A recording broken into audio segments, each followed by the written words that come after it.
AS Paper 1, May 2018. Question 1. This question is about atomic structure.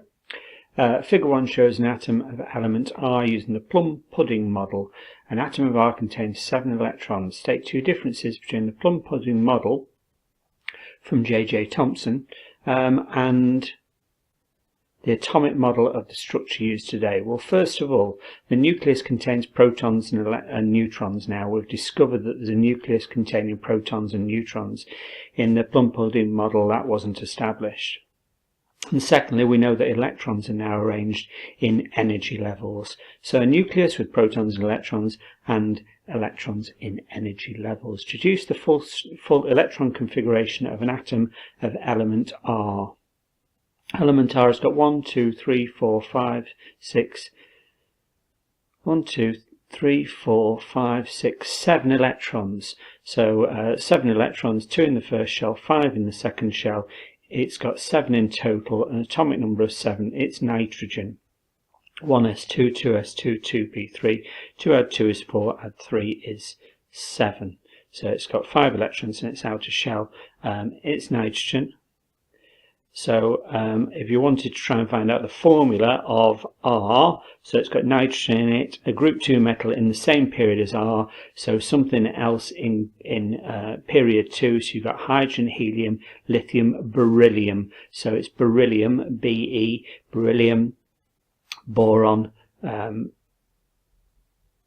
carbon, nitrogen, oxygen, fluorine. So nitrogen is in the same period, in period 2, as beryllium, a group 2 metal.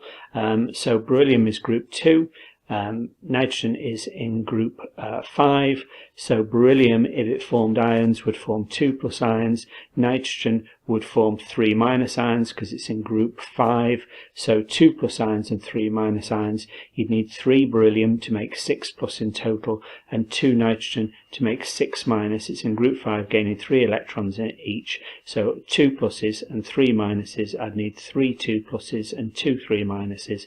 Be3N2.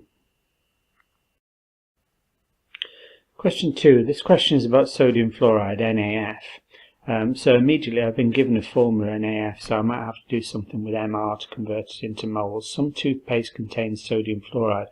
The concentration of sodium fluoride can be expressed in parts per million. That's a concentration we're not used to, so let's work out what that is. 1 part per million represents 1 milligram in every kilogram of toothpaste. Okay, we can work with that. 1 kilogram sample of toothpaste was found to contain 2.88 moles of sodium fluoride. So immediately I've got moles of sodium fluoride, I've got the MR of sodium fluoride. It wants me to work out the grams of sodium fluoride in a 1 gram sample of toothpaste. Okay, so I've got the MR of sodium fluoride, sodium's in Na and F is a 19. So 23 add 19 equals 42. That should be an equals there. So moles is mass divided by MR. Moles, 2.88 times 10 to the minus 5, or 0.00028 is the mass divided by the MR, which equals 42. So the mass is these two numbers multiplied by together, 0.00121. Now it wants it in milligrams for every kilogram of toothpaste, so I'm going to multiply that by 1,000. So to get a large unit into a smaller unit, so large into smaller unit, then I'll multiply by 1,000, 1.21 milligrams. Therefore, there's 1.21 milligrams of sodium fluoride in 1 gram, it says, of 1 gram of toothpaste. So if I multiply that up by 1,000, 1210 is the 1.21 milligrams times by 1,000. That gives me an amount not in 1 gram of toothpaste, but in a kilogram of toothpaste, because there's 1,000 grams in a kilogram. So multiplying everything up by 1,000, so there's 1210 milligrams of the sodium fluoride in 1 kilogram of toothpaste, and it tells me here the number of milligrams in a kilogram of toothpaste is also known as parts per million, so my concentration is 1210 parts per million. Sodium fluoride is toxic in high concentration. Major health problems can occur if the concentrations of sodium fluoride are greater than 3.19 times 10 to the minus 2 grams per kilogram of body mass. Deduce the maximum mass of sodium fluoride in milligrams that a 75 kilogram person could swallow without reaching the toxic concentration. Okay, so my first job is to write down the toxic mass, 0.0319 grams in 1 kilogram of body mass. So that tells me the toxic mass, after which point then this sodium fluoride becomes toxic to the person. So let's convert it into milligrams. So I want it in milligrams, so I'm going to multiply this by 1,000, so grams down to a smaller unit value of milligrams and multiply by 1,000. This multiplied by 1,000 is 31.9 milligrams in 1 kilogram of body mass. It tells me what the mass of the person is, 75, so I multiply everything up by 75.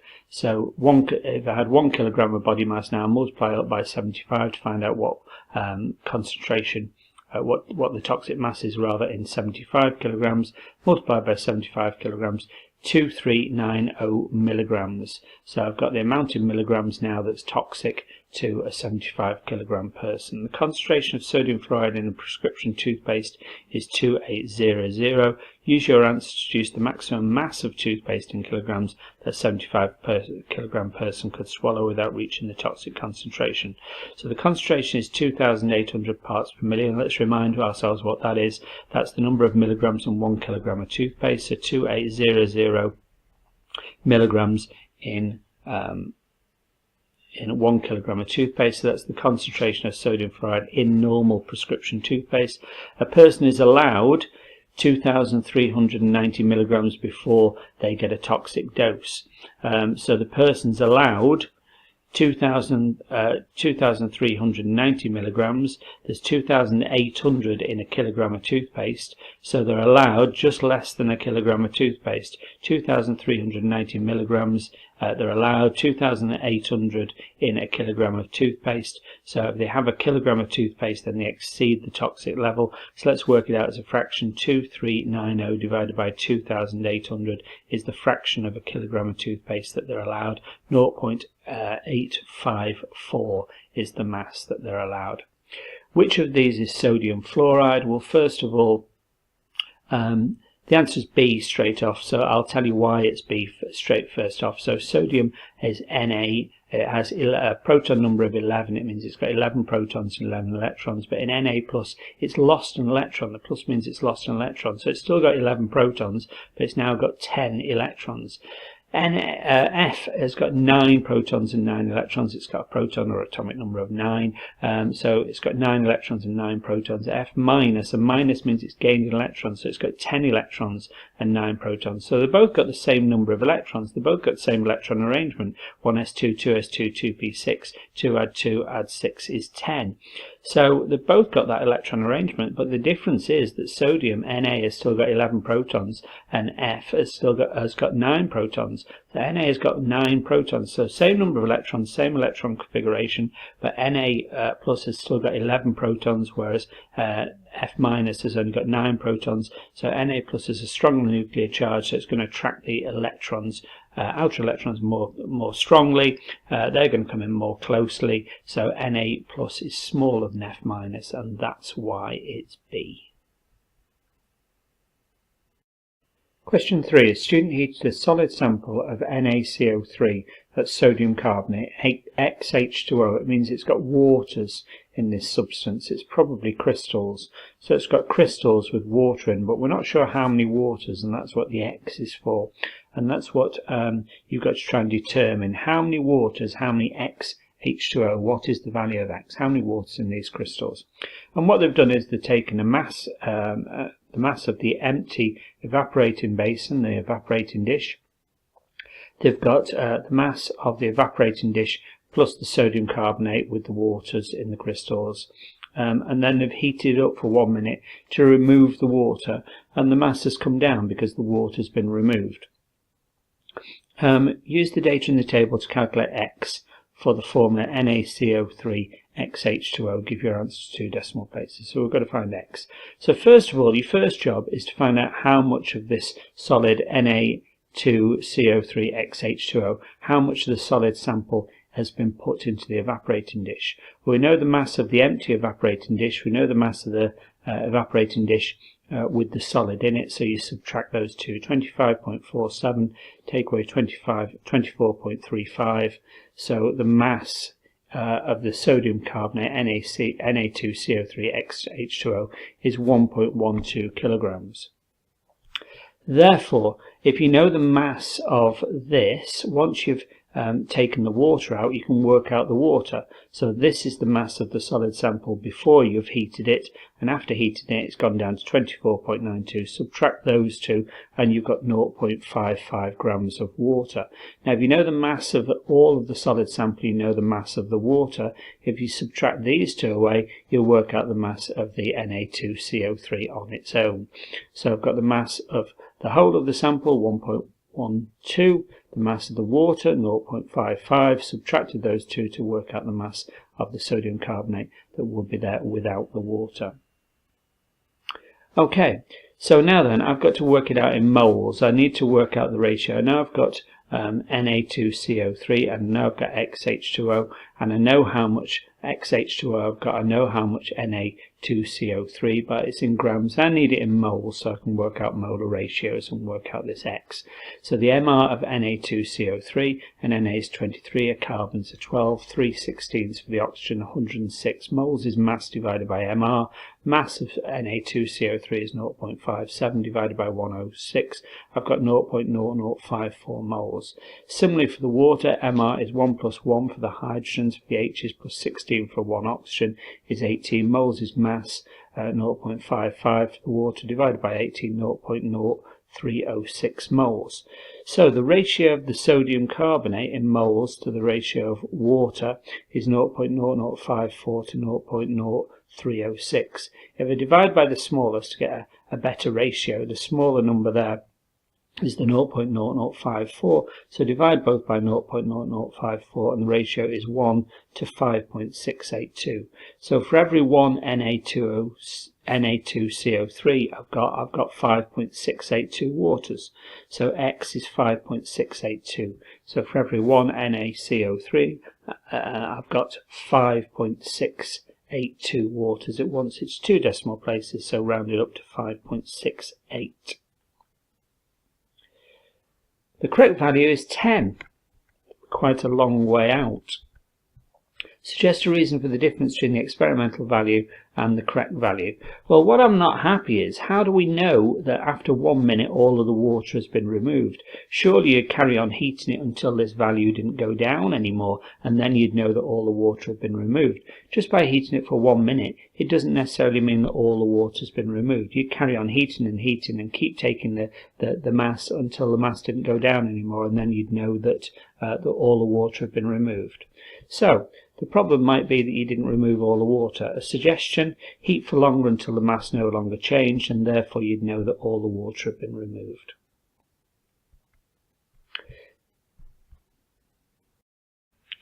Question 4.1. Separate unlabeled solid samples of 3 anhydrous sodium compounds are provided for a student to identify. So the solid samples, anhydrous means they're just dry powders. These compounds are known to be sodium carbonate, sodium fluoride and sodium chloride. It's not known which is which. Test tube reactions to identify them and include equations and state symbols. So S for solid, L for liquid, G for gas, AQ for dissolved in water. Okay, straightforward. Sodium carbonate. Carbonates react with acids, so add something like hydrochloric acid. Needs to be a named acid because we're going to have to produce equations, and it'll produce bubbles of carbon dioxide. So carbonate with an acid produces carbon dioxide. To identify sodium chloride, then you're going to have to dissolve these in water first of all, and then add something like acidified silver nitrate, because acidified silver nitrate is the test for chlorides. Produce a white solid with chlorides of silver chloride. Bromides, incidentally, will produce a cream precipitate of silver bromide. Iodides will produce a yellow precipitate of silver iodide. And sodium fluoride, well, when you make silver fluoride using sodium fluoride and silver nitrate, silver fluoride is insoluble, so you're not going to see any change there. So let's have a look. Add a hydrochloric acid. We decided we're going to use hydrochloric acid or a named acid. Easiest with hydrochloric acid, easiest to balance it. and write an equation for it. So we'll use hydrochloric acid. Sodium carbonate produces bubbles. It makes carbon dioxide. Then we're going to dissolve them in water before we add some acidified silver nitrate. The sodium chloride makes the white precipitate of silver chloride. Sodium fluoride doesn't show any change at all because silver fluoride's soluble, so you don't get a precipitate there. Sodium carbonate, Na is in group 1, so 1 plus. Carbonate is CO3 2 minus, so we need two 1 pluses to balance the carbonate. CO3 2 minus, Na2 CO3. HCl, we'll have a look at balance in a minute. Makes NaCl. Na is in group 1, so 1 plus. Cl is in group 7, so 1 minus. 1 plus and 1 minus, just NaCl. Make carbon dioxide, there the bubbles, and it's going to make some H2O. We've got to balance up these H's, and we've got some O's, so we'll make some H2O. 2 NAs, so 2 NaCl, 2 Cl's now, so 2 HCl, 2 H's, 2 H's for the water. 2 add 1 is 3 oxygens with the 3 oxygens, so that's complete. Sodium carbonate is a solid, it tells you that. HCl is aqueous, the hydrochloric acid is dilute, dissolved in water. Sodium chloride, common salt, is aqueous. We know we get salt water, it dissolves in water. Carbon dioxide is a gas, and water is a liquid. Sodium fluoride, we've dissolved these in water. You've got to do that, dissolve them in water before you add the silver nitrate solution so that you can see if any precipitates made. So you dissolve them in water, get to make sure they're not solid anymore, and they're dissolved in water so you can tell if the precipitate of silver chloride is made. So they're aqueous. Sodium fluoride is now aqueous, dissolved in water. Silver nitrate's aqueous. Silver fluoride is aqueous, that's why you don't get any change in sodium nitrate. Nitrate is NO3 1 minus, Na is in group 7 1 plus, Na 1 plus, NO3 1 minus, 1 of each, and that's aqueous as well. All nitrates are soluble, and all sodium salts are soluble, so it's definitely going to be soluble silver nitrate. So that's why you don't see any change, you get no precipitate because the silver fluoride is aqueous, whereas in this one, NaCl, again 1 plus 1 minus for NaCl, AgNO3 aqueous, both aqueous, dissolved in water, and then you'll get the solid precipitate of silver chloride as a white precipitate, and that's what you'll see as a positive test for the chloride, and then the sodium nitrate's aqueous. Question 5, a question about equilibrium. Sulfur trioxide decomposes to form sulfur dioxide and oxygen at temperature T1 according to the equilibrium shown below. So we've got a reversible reaction, an equilibrium reaction, where 2 moles of sulfur trioxide produces 2 moles of sulfur dioxide and 1 mole of oxygen. Let's have a look. So what would happen, say for example, if I increase the pressure? By Le Chatelier's principle, I'll try and lower the pressure, and to lower the pressure it will reduce or lower the volume. So I've got 3 moles of gas on the right hand side, only 2 moles of gas on the left hand side, so 3 moles of gas would go down to 2 moles of gas. That's if I increase the pressure. If I decrease the pressure, it would go the other way, and 2 moles of gas would expand to make 3 moles of gas, and it would shift the equilibrium to the right hand side. What would happen if I added a catalyst? Nothing, because that would just speed up the forward and backward reactions to an equal amount. Equilibrium will be reached more quickly. So what would happen if I increase the temperature? Well, to the right hand side, going from left to right, it's endothermic, so taking in heat. So if I increase the temperature, say for example, it would shift the equilibrium to the right hand side to try and lower the temperature, or oppose the change by Le Chatelier's principle and try and lower the temperature of the surroundings. If I lowered the temperature, it would shift to the left hand side. Okay, let's have a look what's happening here. So at the start, I've got sulfur trioxide, I've got no SO2 and no O2, so that's why the amounts of O2 are at 0. It's not shown SO2 on the graph, but then over time the amount of SO3 comes down, decreases, the concentration of SO3 decreases because the SO3 has been turned into SO2 and O2, and similarly because O2 has now started to be made, then the O2 is being made, and that's why we're seeing an increase in concentration of the O2. At some point they both start to level off, so when the concentrations of the SO3, SO2 and O2 no longer change, then equilibrium is established. So equilibrium has been established at time 3 when the concentrations of the O2 and the SO3 and the SO2 as well, if it was shown on the graph, would no longer change. State the time to the nearest minute when the equilibrium is first established. Okay, that's time 3. Explanation, then the concentrations of O2 and SO3 are no longer changing. Sketch on the graph in figure 4 how the concentration of sulfur dioxide changes over these 6 minutes. So sulfur dioxide is being made along with the oxygen, so it's going to start at 0 because there's none at the beginning. So it'll come through the origin at 0 and it'll increase. Now, 1 mole of every time 1 mole of oxygen is made, 2 moles of SO2 are made. So the height of this graph needs to go up to twice the amount of oxygen. So oxygen's on 1.5, so the SO2 will come up to 3.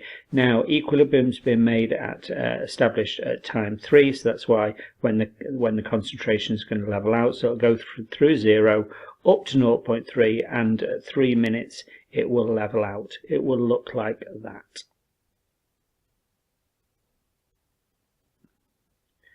.3, the temperature of the mixture is changed to T2, so that's a new temperature. Don't assume that that's a higher temperature, it might be a lower one, but it's a new temperature, and the mixture was left to establish a new equilibrium. The new equilibrium mixture, the concentration of sulfur trioxide was found to be 0.07. So it's 0.07, so the new concentration of sulfur trioxide is lower than it was at the first temperature. Deduce which of T1 and T2 is the higher temperature. Well, in actual fact, T2 is the higher temperature, and the explanation is because you've got less sulfur trioxide than you had before, you've got 0.07 rather than 0.1, because you've got less sulfur trioxide than before, the equilibrium has shifted to the right hand side. So it's moved or shifted to the right hand side in the endothermic direction, because the higher temperature means by Le Chatelier's principle, the equilibrium will oppose that change and try and increase the temperature. It can increase the temperature by moving in the forward direction towards the try and lower the temperature. So you've increased the temperature by Le Chatelier's principle, try and lower the temperature of the surroundings by moving to the right hand side, which is an endothermic reaction which will reduce the temperature of the surroundings.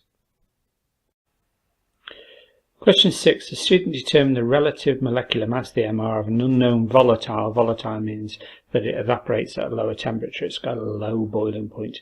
In an experiment as shown in figure 5. So they've got the liquid in here. They've squirted it into this larger syringe with a heated oven, so trying to get it hot, and then it looks as if they're measuring the mass of this small syringe before and afterwards, presumably so they can work out how much Y has been injected into the larger syringe. They know the temperature of the oven, they know the pressure, and they know the increase in volume of the gas syringe after they've injected it, so what volume Y is at this atmospheric pressure and at this oven temperature. So it's heading towards PV equals nRT. Okay, so let's try and get these PV equals nRT. Let's try and get these experimental values into the right units and calculate some masses and so forth. So first of all, the mass of the Y. The mass of the syringe before injection was 10.91. After some of Y had been injected into the larger syringe, it's gone down to 10.70. So if I subtract the two, I've added 0.21 grams of Y from the small syringe into the large syringe. So I've now got 0.21 grams of Y in the large syringe. The oven temperature, degrees C, well, for PV equals nRT, P, pressure, T, temperature, needs to be in Kelvin, so I need to add 273 to that, so that comes out as 371.1. The pressure is in kilopascals, it needs to be in pascals. To turn kilopascals into a lower unit value of pascals, I multiply by 1,000, so 102 kilopascals is 102,000 pascals. And here, centimetre cubed, I've got to get it up into decimetre cubed, into a large unit value, and then decimetre cubed up into meters cubed, so for PV equals nRT, then V, the volume, is in meters cubed. So centimeters cubed up into decimeter cubed, smaller up into larger, I divide by 1,000, then to get decimeter cubed up into the next unit value, which is even larger still, I divide by 1,000 again. So it's 85 divided by 1,000 divided by 1,000 again, 0.00085 meters cubed. So I've got some values now that I can use in PV equals nRT. I know I'm going to be using PV equals nRT because it'll give me temperature, pressure, volume, mass and things like that. Okay, let's have a look then. Define the term relative molecular mass. Oh, I've been given a gas constant, so it's definitely PV equals nRT. So mR is the average mass of one molecule divided by 1/12 the mass of a carbon-12 atom. That's just something to remember. Okay, the next stage is that you've got the mass of Y and PV equals nRT. I've put the number in for P, 102,000. I've put the number in for V in meters cubed, 0.00085. N is the number of moles of Y. 8.31 is my gas constant, and 371 is my temperature in Kelvin. So I'm just going to multiply these out now. So 102,000 multiplied by 0.00085 is 8.67. N is remaining the same. 8.31 multiplied by 371.1 is 3083.8. So I'm going to divide both sides by 3083.8. So N, the number of moles, is 8.61 divided by 3083.8, 0.00281. N is the mass divided by mR. Rearrange that, so 0.00281 is 0.21 divided by mR. Rearrange that, mR is 0.21 divided by 0.00281, 74.7. I'm going to put it, I've got it to three significant figures because other values are to three significant figures. If I just go back to the first part of the question, then some are to four significant figures, but I always take my lowest significant value, 85.0, so for example 102 kilopascals, 98.1 degrees C. They're all to three significant figures, so I take the lowest significant figure value to base my answer upon. Some of the liquid injected didn't evaporate because it dripped into the gas syringe outside the oven. Explain how this is going to affect mR. Well, less Y means that the volume is going to be lower because you've got less injected into the syringe. PV equals nRT. So I could rearrange that, so PV divided by RT is N, the number of moles.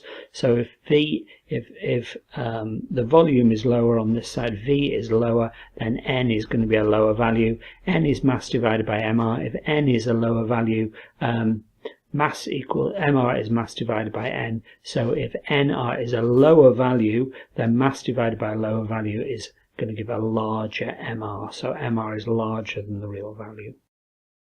Question 7. Chlorine is used to decrease the numbers of microorganisms in water. So it kills germs in water, both in drinking water and in swimming pools. In drinking water, you have to be careful with the amounts, don't use in small amounts because chlorine is toxic.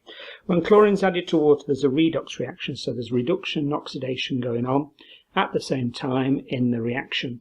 As shown by the equation, Cl2 plus H2O goes to ClO plus HCl. Fine. Deduce the oxidation states of the Cl in HClO and the oxidation state of the Cl in HCl.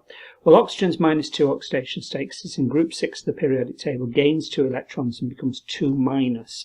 H is in +1 oxidation state usually. Occasionally it can be a hydride ion and gain 1 electron and be in a -1 oxidation state, but most of the time it's in a +1 oxidation state because it's got 1 electron in its outer shell and loses that to fill up its outer shell. So the H is in +1, the O is in -2, +1 minus 2 leaves -1. Now there's no charge left over, so I'm looking for a number that -1 equals nothing. So Cl is in +1. So the H is in +1, the Cl is in +1, the oxygen is in -2. 1 plus 1 minus 2 leaves no charge left over. So the HClO, the Cl is in +1.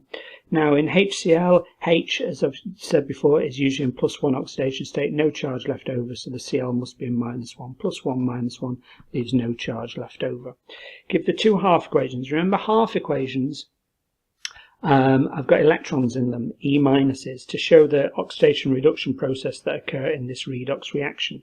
So first of all, I've got Cl2, chlorine, in oxidation state 0. If it's atoms or just an element, one symbol on its own, then it's in oxidation state 0. So that 0 in HClO is going from 0 oxidation state up to +1 oxidation state. If it goes up from 0 to 1, if the number goes up, the oxidation state goes up. That's oxidation. So this is the oxidation half equation where I've got Cl2 going to HClO. Now Cl2 plus H2O, by the way. Cl2 plus H2O goes to ClO. So Cl2 plus H2O goes to CHClO. Now I've got a bit of a problem here because Cl2 plus H2O I've got too many H's. I'd have too many H's. Cl2 plus HClO. In HClO I've got one H and one O, but in H2O I've got two H's and one O, so I'm going to have to make H pluses. So there's a couple of rules to do with half equations. It always involves electrons, and we have to work out which side and how many. But you can also add H2Os. You're allowed to add H2Os. You're also allowed to add H pluses. So at any time that you can't balance something, you can add H pluses or H2Os to balance it up. So I've got Cl2 plus H2O was making HClO. I've decided that I can't ever balance that because I've got H2O and I've only got one H on the right, so I'm going to make some H pluses. In making some H pluses, then I'm going to have to balance it. Cl2, two Cl's makes two HClO to balance up the Cl's. Two O's mean two waters mean four H's. I've got two H's there, so I'm going to have two H plus. That's where the two H pluses come from. Now there's no charges on the left. There's two 1 pluses on the right, two H pluses on the right. So to balance out the plus and minuses, I'm going to need two minuses, two electrons on the right hand side. Two pluses, two minuses make nothing to equal with the no charges on the left hand side. The reduction half equation, well, reduction is going down in oxidation state. So Cl2 going down to HCl, where the oxidation state is -1. That's reduction from 0 oxidation state down to -1. So I've got Cl2 going to HCl. This time I don't need any O's, I don't need the H2O's, because Cl2 going to HCl, I can just put H pluses on the left hand side. So I've got Cl2 going to HCl, I've got H on the right hand side, so if I just put H pluses on the left hand side, I'll get my H's balanced. Now I don't need the water at all, because there's nothing on the right hand side with O's in it, because HCl hasn't got any O's in it. So now what can I do here? Two Cl2, two HCl, two H's, two H pluses, two pluses, two minuses. I need two electrons on the left hand side to balance out those two pluses. So that's my oxidation and that's my reduction. If I was to ask for an overall equation, so this overall equation, I'd add everything on the left. So Cl2 plus H2O plus Cl2 plus 2H plus 2E minus makes 2HClO plus 2H plus 2E minus and 2HCl, and that two electrons on either side would balance, and I would end up being able to simplify it to this. Chlorine is reacted with cold aqueous sodium hydroxide and manufacture of bleach. Give an equation for the reaction between chlorine and sodium hydroxide. Basically you've got to learn this. Sodium hydroxide is NaOH plus Cl2, makes sodium chloride, normal salt, but NaClO. NaClO is your bleach, so that's the chemical that's in bleach, plus H2O, because the H's haven't been accounted for, so I need some H2O. So salt water, basically salt water and NaClO. So when you add sodium hydroxide and chlorine, you basically get salt, water, normal salt, water and NaClO, which is your bleach. You'll need, you've got two NAs, so you need two NAs there, two O's, balance out the two O's, and the two H's balance as well, so two NaOH. Okay, I've got an overall equation, ClO plus 2I minus plus 2H plus, that makes I2 plus Cl minus plus H2O. A sample of bleach solution was found to contain ClO minus ions with a concentration. I've got a concentration of this. Potassium iodide is added to 20 centimetre cubed of this bleach. Right, so first of all, before I think about anything else, I've got a concentration and I've got a volume. If I can get that volume, centimetre cubed, into a larger unit value of decimetre cubed by dividing by 1,000, I can get that into decimetre cubed. I've got concentration, I've got volume in decimetre cubed. I can work out number of moles of ClO. So that's obviously where it's taking me first of all. 20 centimetre cubed, from centimetre cubed up into a larger unit value, centimetre cubed up into decimetre cubed, I divide by 1,000, so that's 0.02 decimetre cubed. Concentration, moles divided by volume, so 0.109, which is the concentration of the ClO minus, equals moles divided by 0.02, that's the volume in decimetre cubed. Multiply those two together, I've got the number of moles of ClO in this bleach. Okay, the next thing I've got to do is to work out if I've got ClO, ClO reacts with potassium iodide. It says the potassium iodide, the iodide ions are I minuses. So the potassium iodide makes I minus. But 1 mole of ClO reacts with 2 I minus. So I'm going to have to double this to work out the number of moles of I minus or potassium iodide I've got. So for the potassium iodide making the I minus, 1 mole of ClO minus reacts with 2 moles of I minus. So I'm going to multiply this by 2. And now I've got the moles of I minus or potassium iodide. I want to try and work out the mass of potassium iodide. Now I can work out mass because moles is mass divided by mR. Potassium iodide is Ki. I know that because I can see I is 1 minus. K, potassium's in group 1, so it'll lose 1 electron and become 1 plus. 1 plus 1 minus is just Ki. I'll look up the mass number of K, that's a 39, mass number of I is 127, add them together, I've got the MR of Ki 166. Moles is mass divided by MR, moles is 0.000436 because I've doubled the 218 times 2 because 1 mole of ClO minus reacts with 2 Ki. Equals the mass divided by the MR, multiply these two together, I've now got the mass, 0.072376 grams. I might have to round that up to less significant figures in a minute, grams of potassium iodide. It wants it in milligrams, so grams into a lower unit value of milligrams, then I multiply by 1,000, multiply this by 1,000, it equals 72.376. Appropriate number of significant figures. All of the others seem to be to 3 significant figures, 0.0109, 20.0200, 3 significant figures, so I'll round the 376 up to 4, and 72.4 milligrams now is to 3 significant figures. What would I observe? Well, I2 is a black solid, and you get away with saying a black solid. However, if it's in water, it actually dissolves and forms a brown solution. You'll probably get away with both of those. Black solid made, yes, or turns brown, a brown solution, because it actually dissolves. But either are fine. Okay, let's just do spoilers on this one. Okay, potassium chlorate, KCl04, is used in fireworks. Give the reaction of, it says it breaks down, potassium chlorate 7. Let's work out where the chlorate 7's come from. Where does that 7 come from? Well, O is a -2 oxidation state because they're in group 6, so they gain 2 electrons to fill their outer shell, so they're each -2. 4 -2 is a -8. K is in group 1, so it loses 1 electron to fill up its outer shell, that's +1. +1 added to a number, -8 leaves no charge left over, so the Cl is in 7 because 1 adds 7 is 8 and -8 leaves no charge left over. So that's why it's chlorate 7. That 7 is the oxidation state of the Cl. Decomposes, breaks down, produces chlorine and oxygen. So I've got this KClO4, I'm given that here, so that's easy enough. Makes potassium chloride. How do I know potassium chloride is KCl? Because K is in group 1, forms a 1 plus ion. Cl is in group 7, makes a -1 ion, 1 plus and 1 minus. KCl. Oxygen is O2, so KClO4 makes KCl plus O2. I've got 4 O's, so I need 2 O2. So that's where that balanced equation's come from. And I've used it here now because it's asking me for the enthalpy change in the question mark. Calculate the enthalpy change for this reaction that I've just done.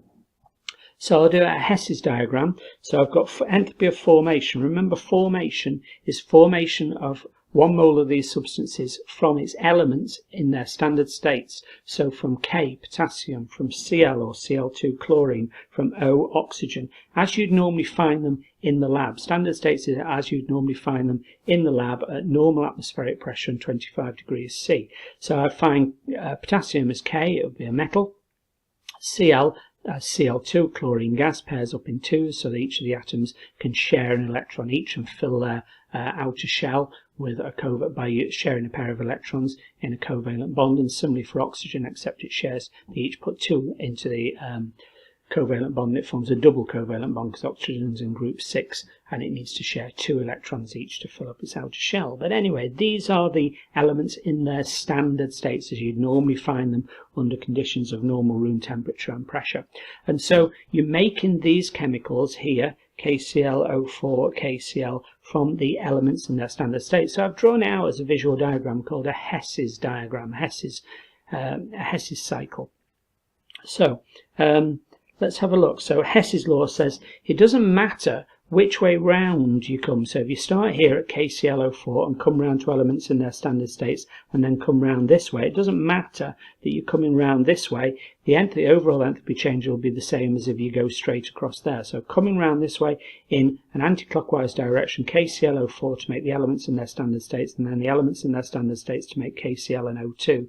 That route is the same as that route. So Hess's law says that the overall enthalpy change is independent of the route taken. So I've got some of these, what I call jigsaw pieces, and I can put it together. I want to find this one. That's what the question's asking. Find that question mark. Now I've got the enthalpy of formation of KClO4, so from elements in their standard states here to make KClO4, and if I make 1 KClO4, 1 mole of KClO4, it's minus 434 kilojoules per mole. So it's an exothermic reaction going here. It says to make KCl, it's minus 436. So using some of the K, some of the potassium K and the Cl2 to make KCl, it's minus 436. Now, oxygen to oxygen is itself. So there's no enthalpy change there because this is just itself. So that's a 0. Now if I come round this way, every time I go from here to here, I want to come round anti-clockwise. I want to turn this KClO4 into elements in their standard states. I want to come round this way, and then I'm going to use those two arrows in the same direction.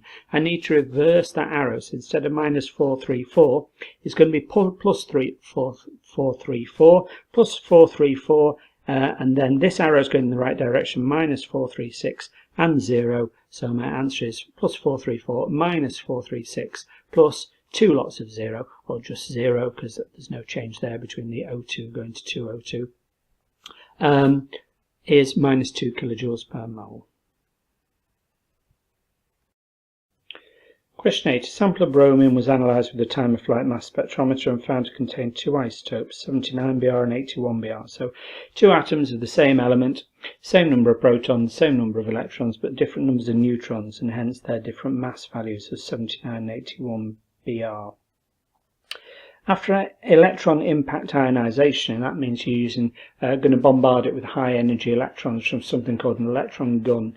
The electron gun, or the stream of high energy electrons, knocks off an electron from each of these atoms, so they become plus charge, plus 1 charge. So you have 79Br 1 plus and 81Br 1 plus. After loss, all of the ions were accelerated to the same kinetic energy, so they've all got the same kinetic energy. They're actually accelerated towards negatively charged plates with holes in them. They travelled through a flight tube which was 0.95 meters long. So the kinetic energy of all these particles is always the same in a time of flight mass spectrometer, and the length, the distance of the tube is always the same. The 79Br 1 plus ions took 6.69 times 10 to the minus 4 seconds to travel through the flight tube. Calculate the mass in kilograms of 1 ion of 79Br 1 plus. Well, let's do that first of all. So the mass of 1 atom of 79Br. So to work out 1 mole of atoms of 79Br 1 plus. You can forget about the 1 plus, by the way. It's just lost an electron. The mass of an electron is negligible. So 79Br plus atom and a 79Br atom is the same. They've got a mass, 1 mole, and they've got a mass of 79 grams.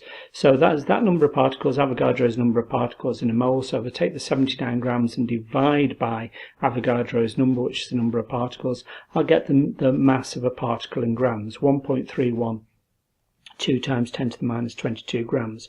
But it needs to be in kilograms. It says it wants to be mass in kilograms of 1 ion. So grams into kilograms, so grams into a higher unit value, a larger unit value of kilograms, then I'm going to divide by 1,000, 1.312 times 10 to the minus 25 kilograms.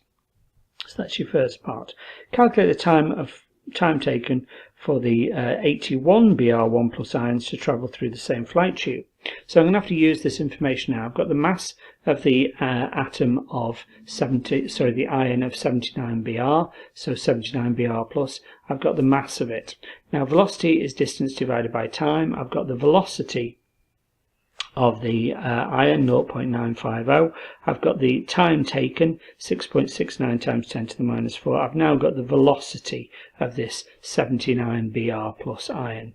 So I can work out kinetic energy. Now remember, kinetic energy of all the ions is the same. So if I work out the kinetic energy of the 79 Br1 plus iron, then the kinetic energy of the 81 Br1 plus iron is exactly the same. So that's what I'm going to use.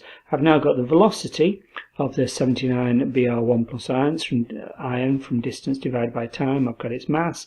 So kinetic energy is half mv squared, half multiplied by the mass, 1.31 times 10 to the minus 25, multiplied by the velocity, 1420 squared.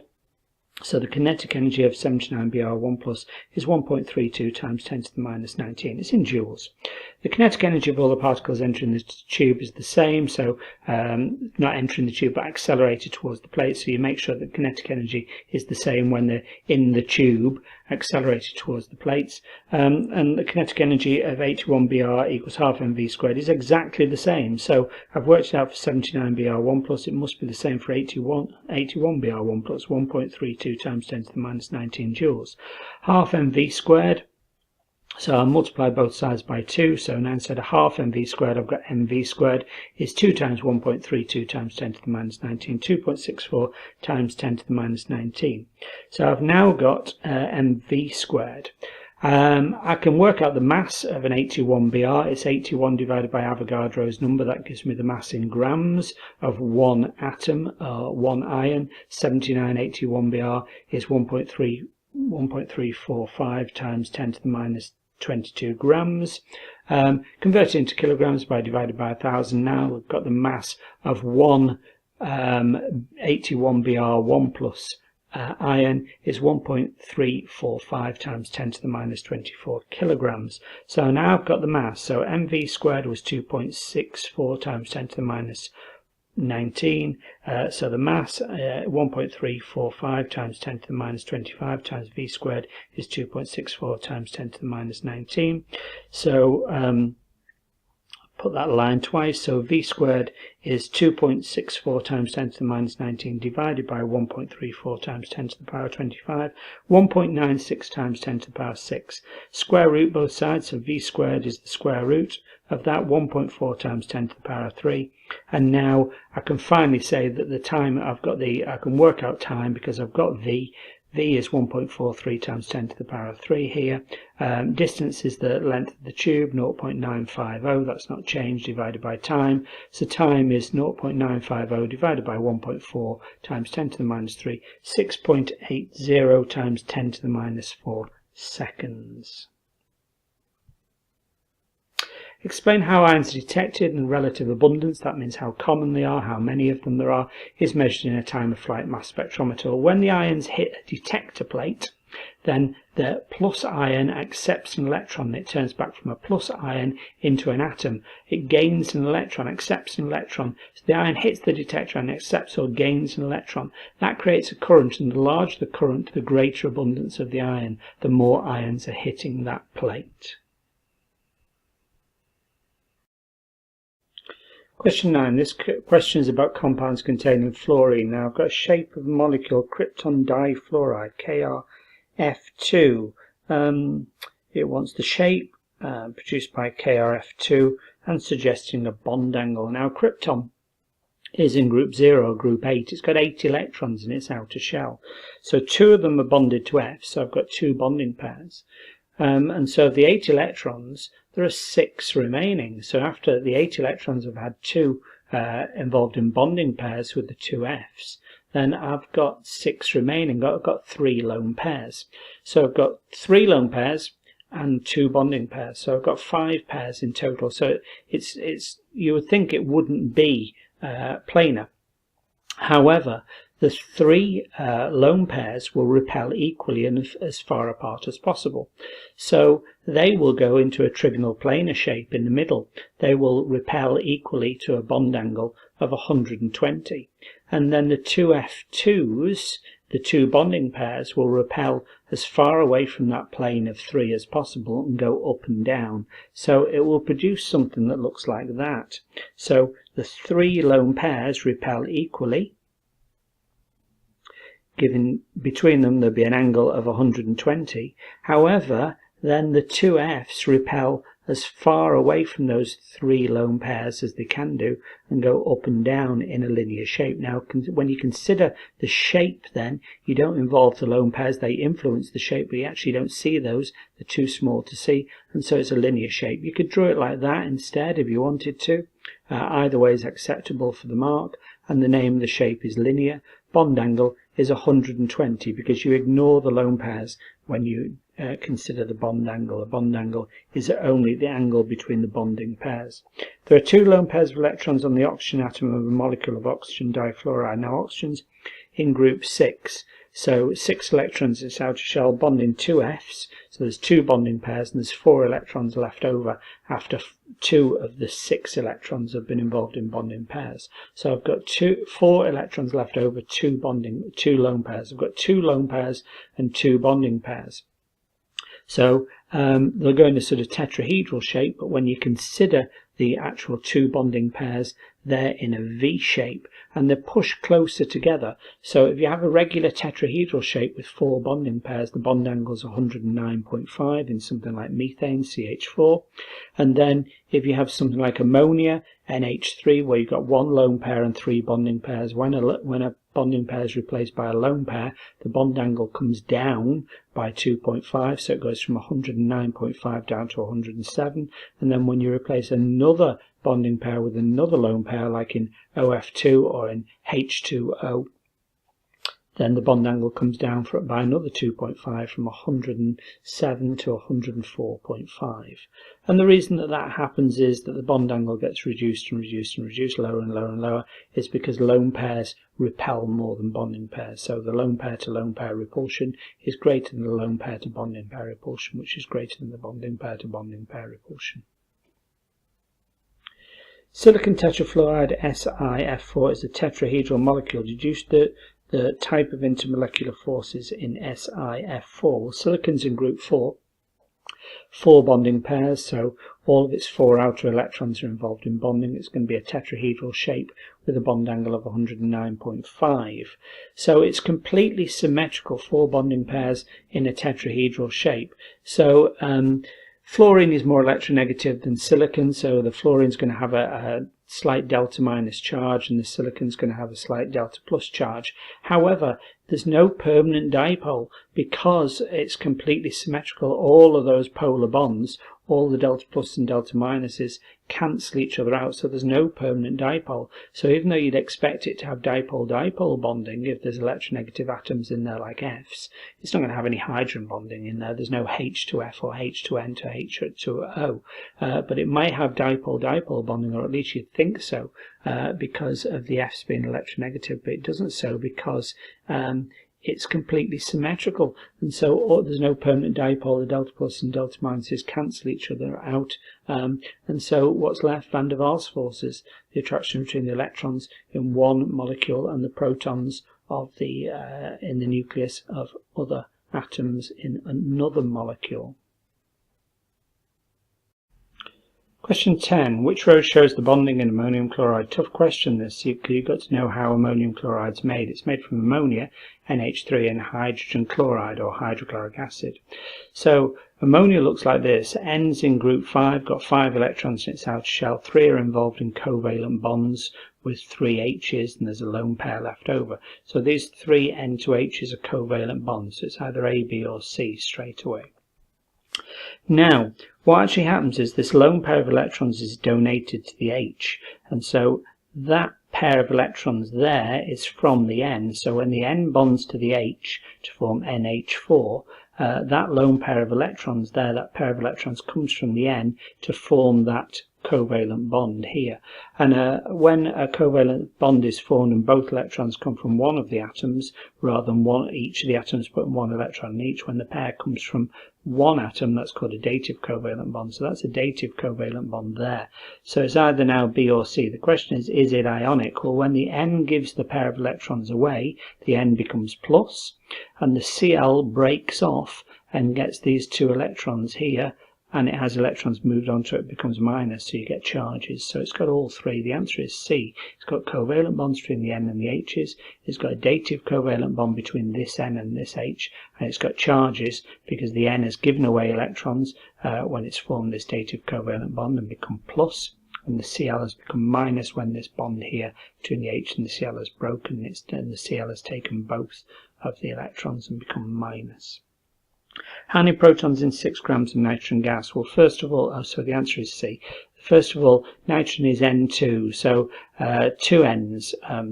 They share electrons. Actually, N is in group 5, so it needs 3 electrons to fill up its outer shell. So each N puts 3 electrons into the covalent bond. That's actually a triple bond then, because each N puts 3 electrons in. There are 6 electrons in that triple bond between the 2 N's. Anyway, it's N2, Mr 14 and 14, because the nitrogen has got a mass number of 14, so 2 14s are 28. Moles is mass divided by Mr, so mass is 6, Mr is 28, 0.215. So the number of moles of nitrogen I've got in this 6 gram sample is 0.215. Now 1 mole of gas, 1 mole of anything has 6.022 times 10 to the power 23 particles. So 1 mole of gas would have that number of particles, 0.215. If we multiply that by Avogadro's number, 1.3 times 10 to the power 23 particles. So in this 6 gram sample of nitrogen gas, there are 1.3 times 10 to the power 23 N2s. However, N2, an N has got an atomic number of 7, so an N atom has got 7 protons. It's got a proton number of 7, and there are 2 N's. So in one of the N atoms there's 7 protons, and in the other N atom there's 7 protons. In a particle of N2 there are 14 protons. So I need to multiply this number of particles of N2 by 14 to get the number of protons, and it comes out as 1.8 times 10 to the power 24. Your answer is C. The diagram shows a property across period 3. What is it? Is it atomic radius? No, the atomic radius would come down as I went across the period. Is it electronegativity? No, electronegativity would go up towards the Cl. Is it first ionization energy? You might be fooled by thinking it's first ionization energy here, but Al would come down and phosphorus would go up and sulfur would come down, so phosphorus would be above silicon. So your answer is melting point, and what actually happens here is the Na, Mg and Al are all metals. The reason it goes up slightly is because what happens in metals is they tend to lose electrons, and the electrons move between the ions then, so the atoms become plus charge, 1 plus, 2 plus and 3 plus, as they've got 1 electron in the outer shell, 2 electrons in the outer shell and 3 electrons in the outer shell, Na 1 plus, Mg 2 plus and Al 3 plus.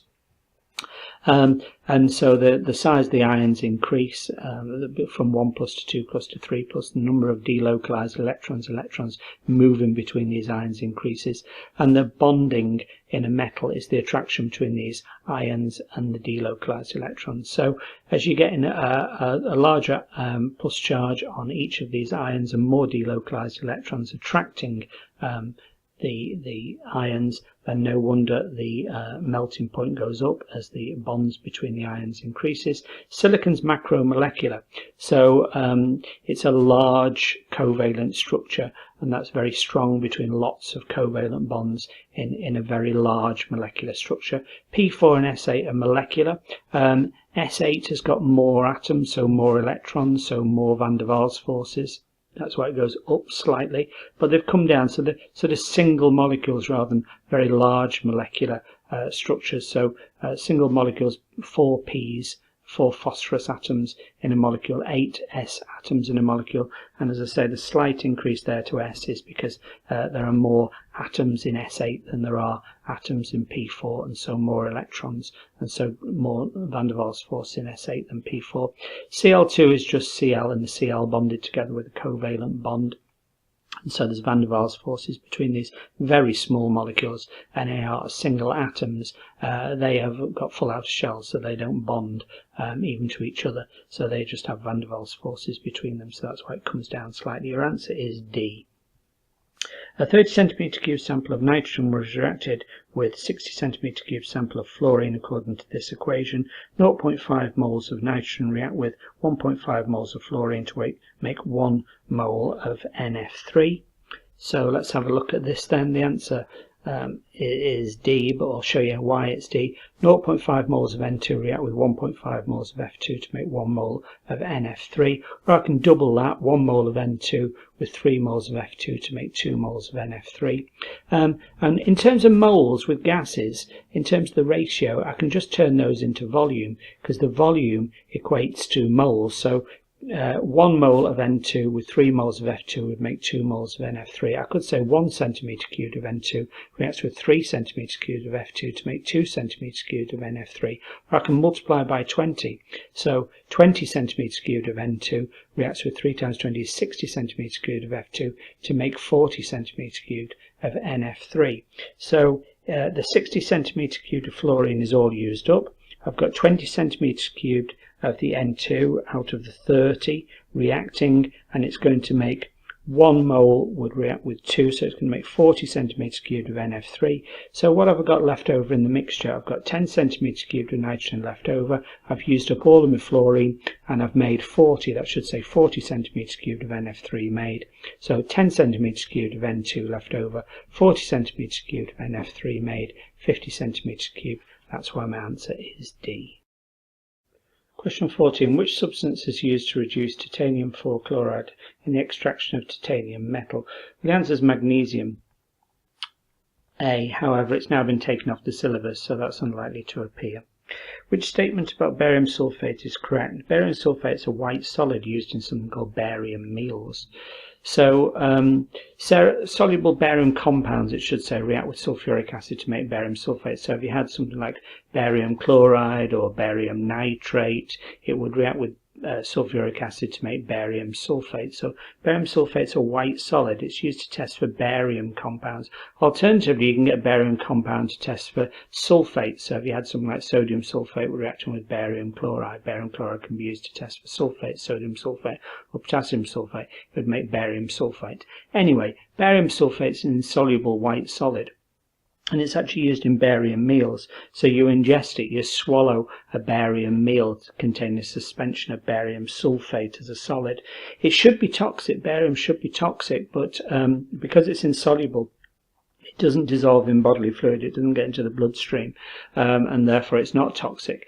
And it sort of sits in soft tissues, and because it's an insoluble solid, it can be used to x-ray soft tissues. Normally soft tissues would allow x-rays to go through, and so you couldn't x-ray a soft tissue, but the barium sulfate sits in the soft tissue, especially the gut and the intestine, and therefore you can x-ray for intestinal and gut problems.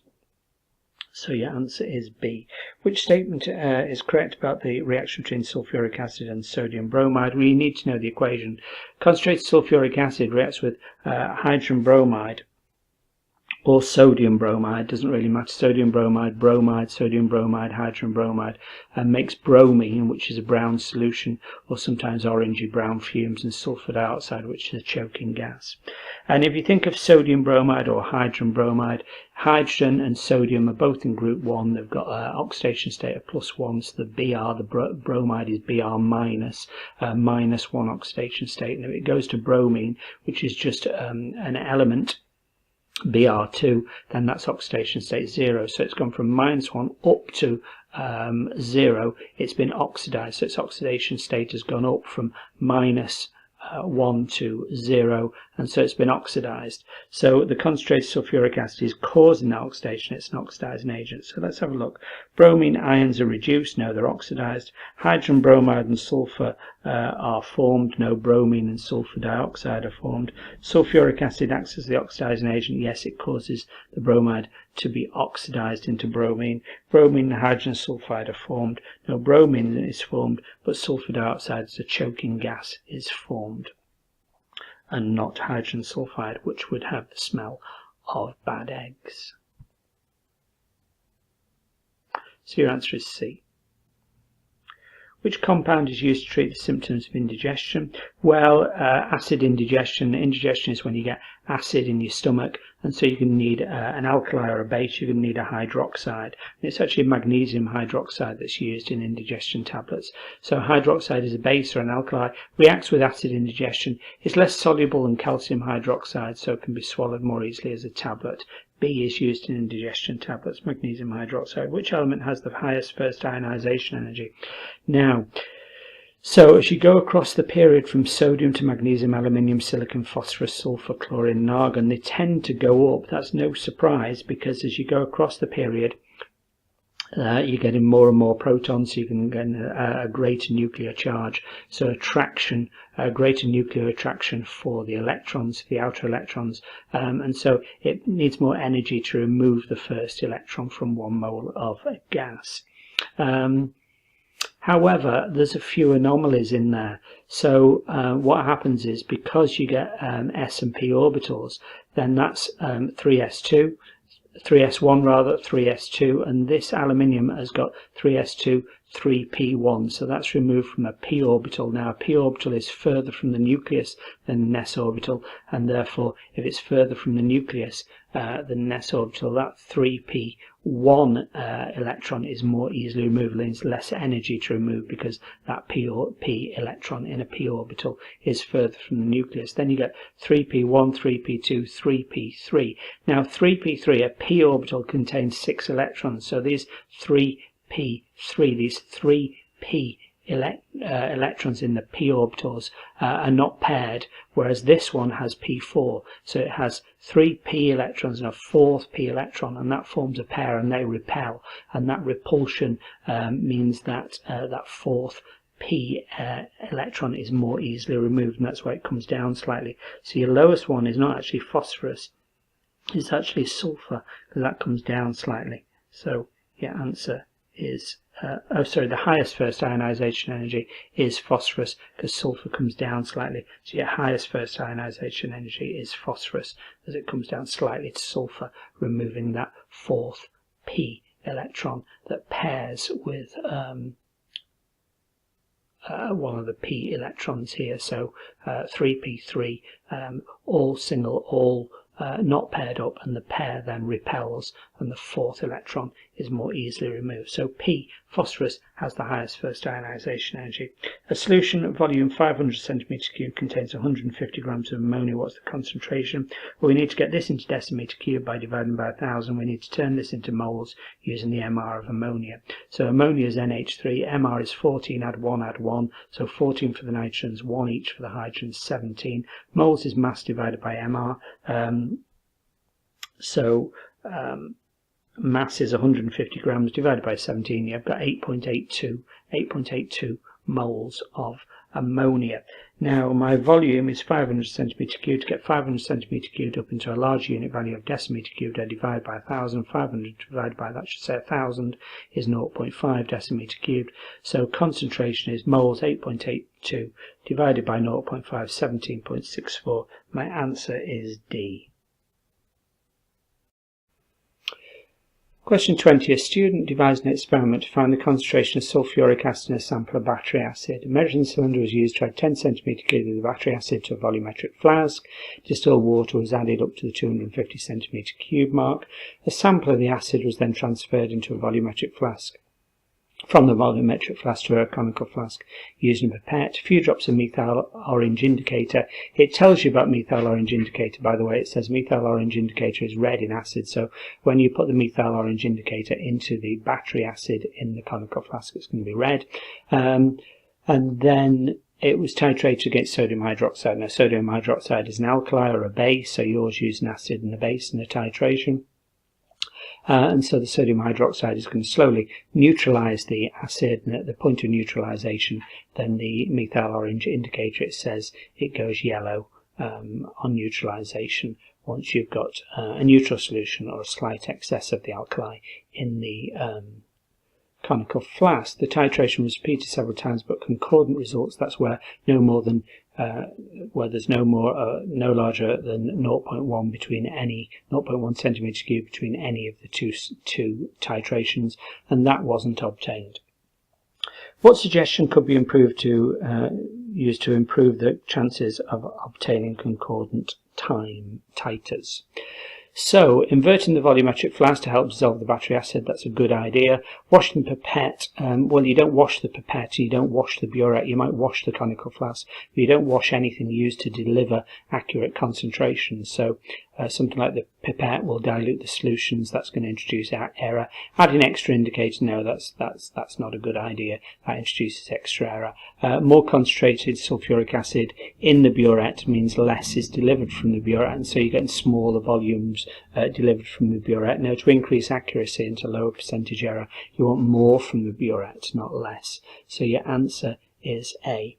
Which suggestion about rinsing the conical flask between each titration would improve increase in the accuracy of the titrations? Well, you'd rinse the conical flask. You can rinse the conical flask because that's not used to deliver either the acid or the alkali. That's just used as a container for the acid and alkali to come in and neutralize each other. So you want to keep that clean. You wash it with water. So rinse them with water. Other solutions, now you don't introduce any of the reactants, the acid or the alkali, into the conical flask. That's just going to alter the increase the error. You don't want to introduce any of the reactants into the conical flask. They come from the burette and from the initial 25 centimeter cube that's pipetted into the conical flask. You don't add any of the reacting chemicals together into there. Rinsing is a good idea to ensure the flask is clean. So your answer is C. Which suggestion would reduce the overall measurements? So you'd use using less concentrated reactants in the burette means that you need a larger volume to deliver the same amount of moles, so the percentage error is reduced. So your answer A is a good idea, using less concentrated alkali in the burette.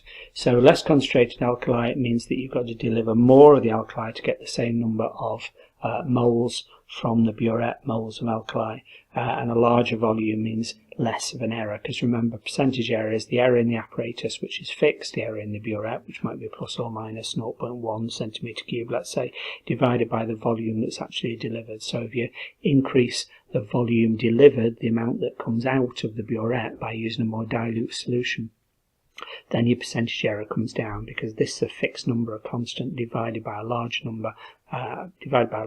Means that your percentage error comes down. Which of these is important to ensure that the student's apparatus is safe? Wearing gloves. So wearing gloves, battery acid's corrosive, so you'd wear gloves and goggles. Washing the hands isn't going to won't protect you if the battery acid's corrosive and going to burn. There's no fumes produced. Carry the burette horizontally when, well, I mean, it might help you when to stop you dropping the burette, but most importantly is to stop the corrosive battery acid burning your skin and getting into your eyes. So the answer is B. Which colour change observed at the end point of each titration? Well, it's acid in the flask to begin with, and then it's neutralised and might go slightly alkali as you had a slight excess of alkali, so it's going to go red to yellow, and it tells you that in the question.